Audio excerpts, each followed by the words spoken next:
folks, my name is Jürgen, aka Not and Proud of It, and Destiny has brought you to my channel today to talk about my set progress of my Sorcery beta set after 8 boxes opened. I did open 8 boxes, and every box now, after box 6, doesn't deliver that many cards anymore. This is basically 2 videos in one, because I am showing you box 7 now, and what the cards are that I still needed. I pulled out of box 7. Wonderful Jihad and Crusade here. I think those were my 2 highlights. I love the fact that they actually match up more or less, and it becomes one big scene. And I think I really would love to have those curio, which actually depicts the picture as one white screen picture. You know what I mean, like landscape. That's what I was looking for. So we're gonna add box 7 pulls to the binder now, and I already added the foils. And after that, directly, don't go away. Yes, there was a beautiful ruby core in there. You might have seen the box opening. I will link to it at the end of this video. Box 7 and maybe box 8, maybe both. So you can continue watching if you are interested. But some cool cards I still was missing. Some nice uniques here. Some nice sides. And I think, yeah, let's have a look at the foils. I up to now have like 6 unique foils, curio, actually 7 unique foils, because there is the foil Philosopher's Stone, which is in the front of the binder as part of the collection. I more or less, counted the, let's see, about 7 to 10 elites after 8 boxes, or after 7 boxes in this case. Foil elites and a lot of exceptionals and a lot of ordinaries, of course. Almost only as many elite foils as unique foils, roughly. So yeah, that was a bit strange to me. Duplicate uniques are still under control. I think we're up to 10 now. Couple of those sides here. Some I actually have duplicates of when it comes to foils already after 8 boxes. As you see, I put them next to each other. And here are some more ordinaries. So overall, I like how just by opening boxes my foil collection actually is growing. I appreciate that. Honestly, those foils look amazing, and every time I look at them still, it's awesome. Some really cool uniques I have duplicates of. So yeah, if you look at the core and the mirror realm and the Pathfinder, actually seems to be pretty sought after. So I got duplicates of those when it comes to the uniques. And just 6, 7 duplicates of, or just 6, 7, not even duplicates, just 6, 7 foil uniques. 7, I think, if I count the core. And that's after 7 boxes, that's nice. I think box 8 didn't deliver a foil unique, but we'll see after this one. So stick around. I do my best Schwarzenegger impression. Let's start up the site, or let's open up the site Eric's Curiosa now, in which we're gonna double check what the position is of the cards. This one actually, I'm not quite sure. Some of the cards I was really happy about I was still missing, and some of the uniques were actually part of the pre-constructed decks. And that took away a bit from there's still one missing there.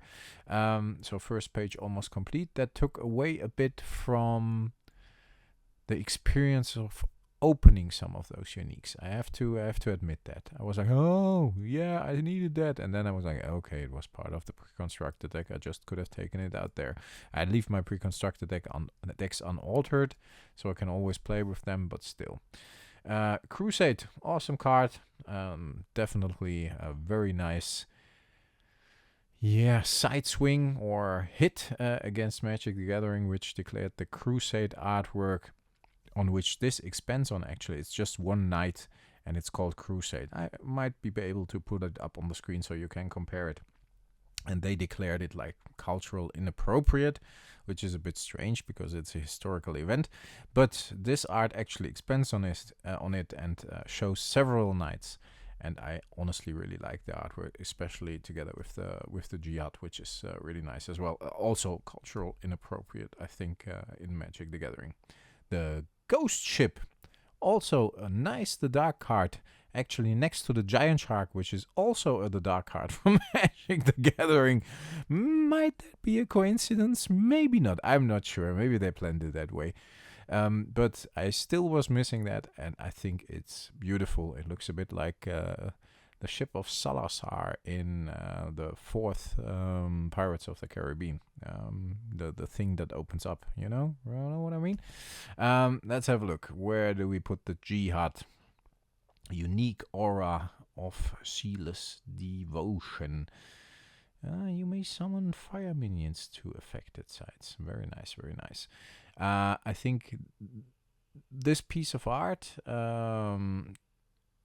Trot Parish, I hope I pronounced that correctly, is fantastic, and I would love to get my hands on a complete piece, maybe a repaint or whatever of the originals together, a bit like the Curio, which is very, very cool, which again depicts, shows, if you don't know the word, you choose another word, shows the, oh yeah, there it is, the Foil Philosopher's Stone. We're going to get to that in a second.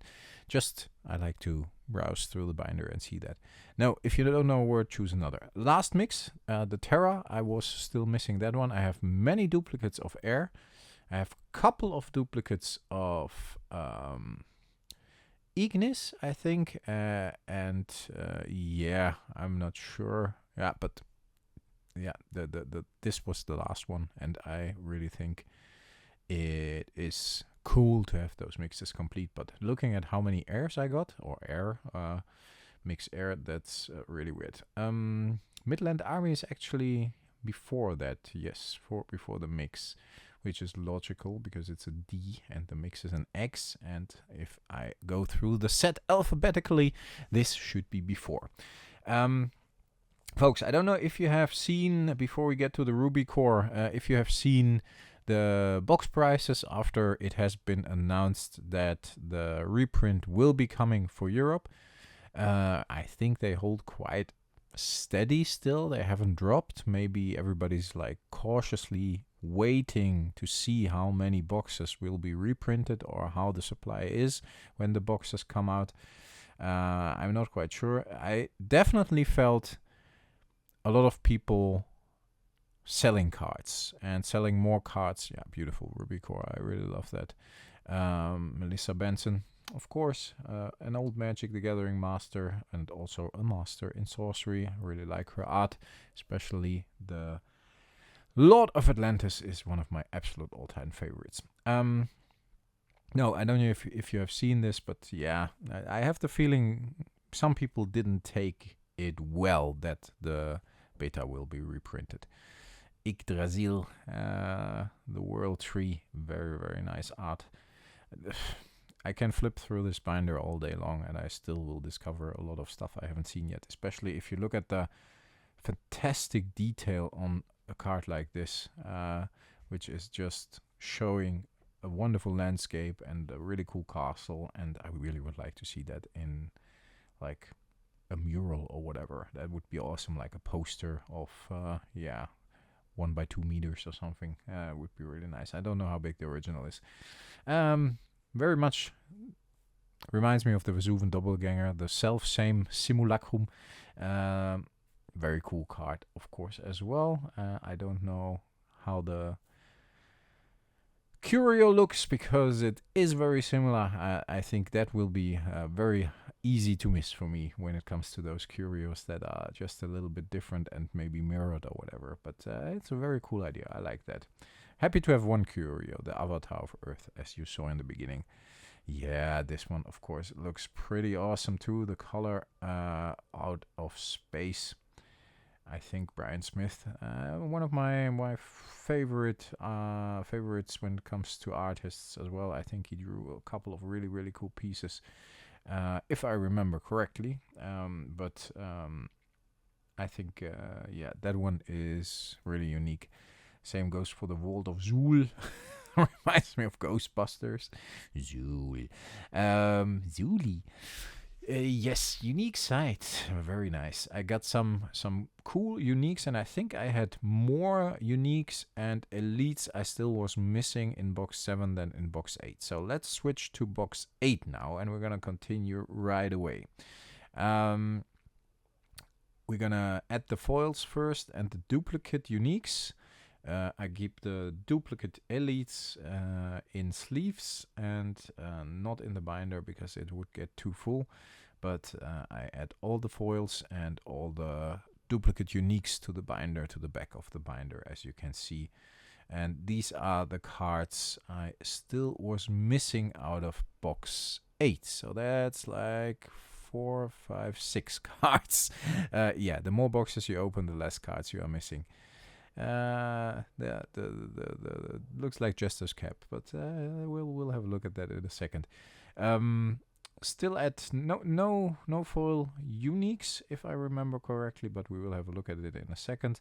And still some foil cards I actually did not have yet, which is nice. So of course, as there are not a lot, you have about 9 foils per box, means I got about 72 or yeah, 8 times 9, 72 foils in the 8 boxes. And yeah, I try to at least sort them a bit by rarity, just to have an idea of how many rares, foil rares, or foil of a certain rarity, elites, uniques, ordinaries, exceptionals, I have.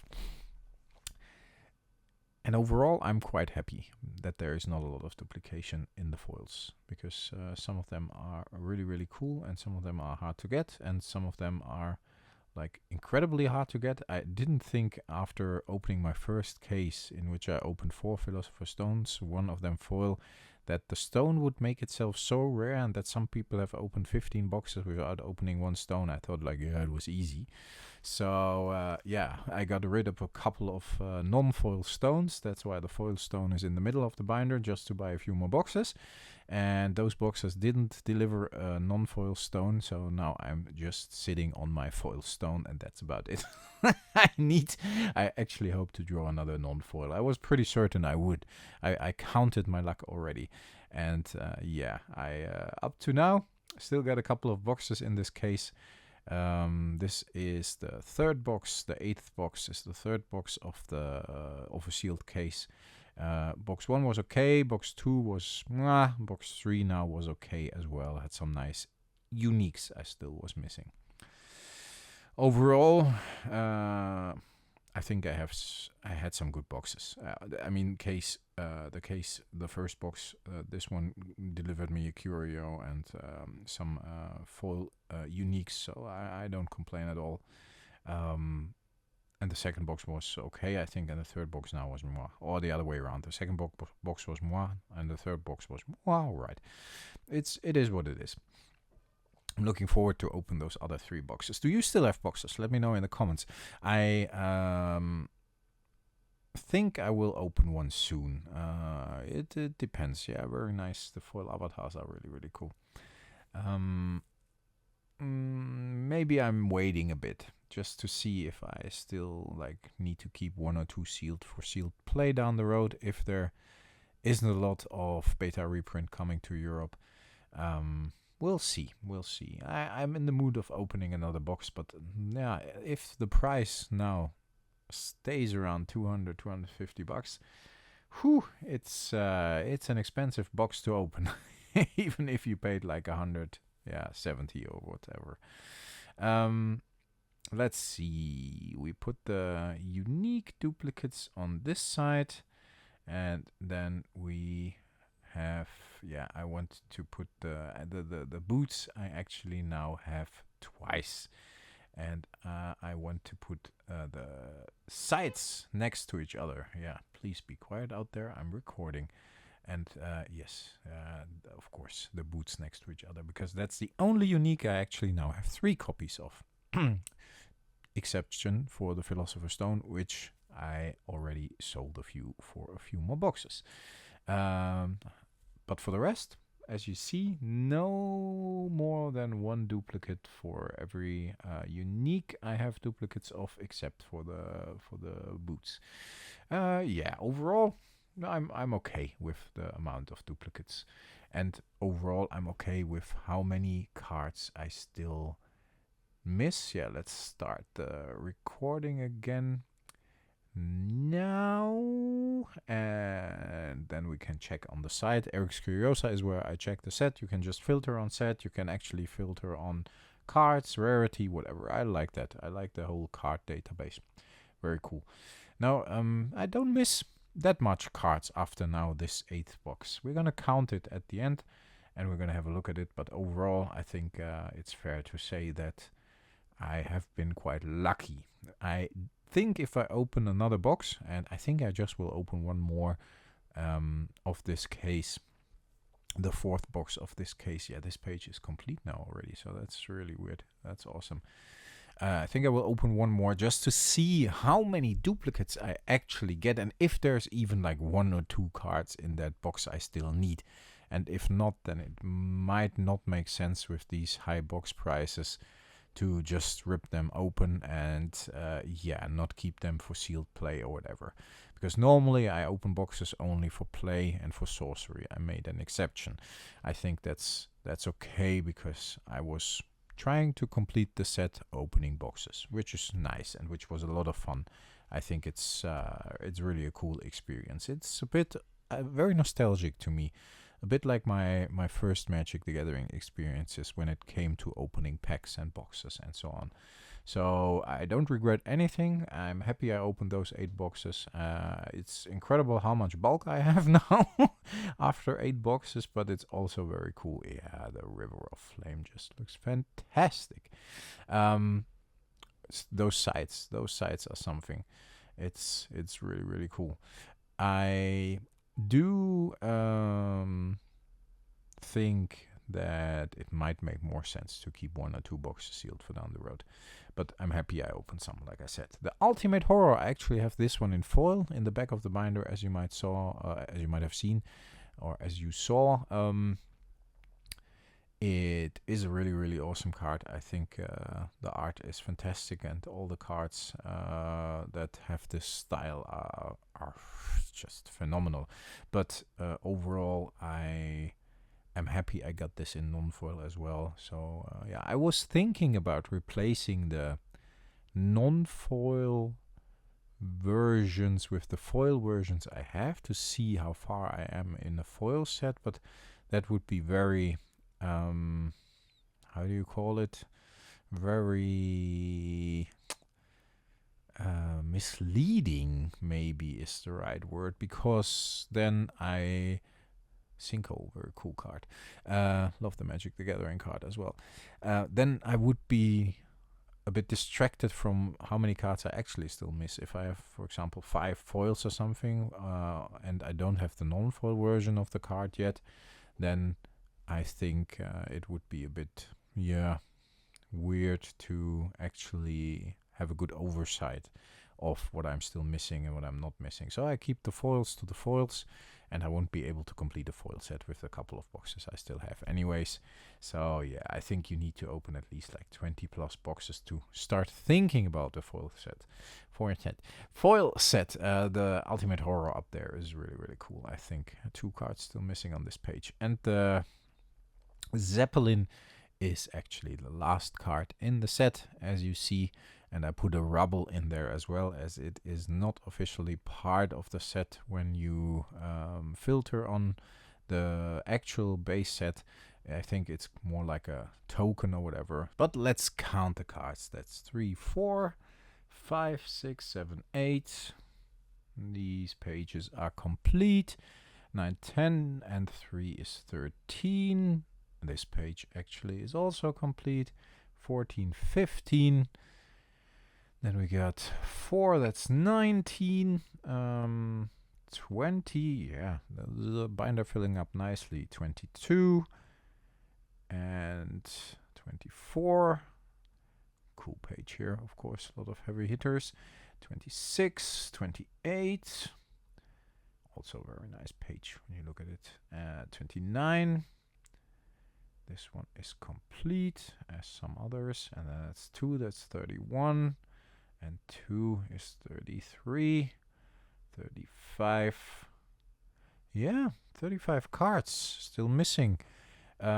Folks, I think that's fine. That's nice. After 8 boxes, 35 cards. I got a lot of the heavy hitters. 1 core still missing. Some of the other heavy hitters I think that I'm still missing are sites, I guess. Some of the more sought after in unique sites. But yeah, I got some cool ones like the Mirror Rim already and some others. Overall, I don't complain, folks. Let me know in the comments if you think I should open another box, and if you think maybe we should do a bet on how many cards I still need if I open another box. How many cards of the cards I pull I actually still need for the non-foil set. That would be a nice bet. Let me know in the comments if I should open another box, and then if you say yes, then, or yeah, if you say no, keep it sealed, all right. If you say yes, then I want to know a number of how many cards you think I will pull out of that box if I open it, and how many cards I still need for my non-foil set. Wow, I got a way of making things complicated somehow. I don't know what it is with me. I'm just rambling, folks. Check the other 2 videos, box 7, box 8, the openings. I link to them here. So if you want to continue watching, feel free to do so. It would be awesome if you haven't watched them yet. And also, if you are not subscribed yet and you like the video, please consider to subscribe. If you want to support the channel even further, you might consider becoming a channel member here on YouTube or on Patreon, a supporter there. That would really, really help a lot. But everything is helpful, from a like to a comment to, yeah, maybe a sub, or becoming a supporter of the channel through Patreon or YouTube membership. A little bit of self-promotion is okay sometimes, right? I don't do that very often. Folks, have a great day. Have a great rest of the week. Stay healthy, stay frosty. Thanks a lot for listening, and I talk to you next time. Bye-bye.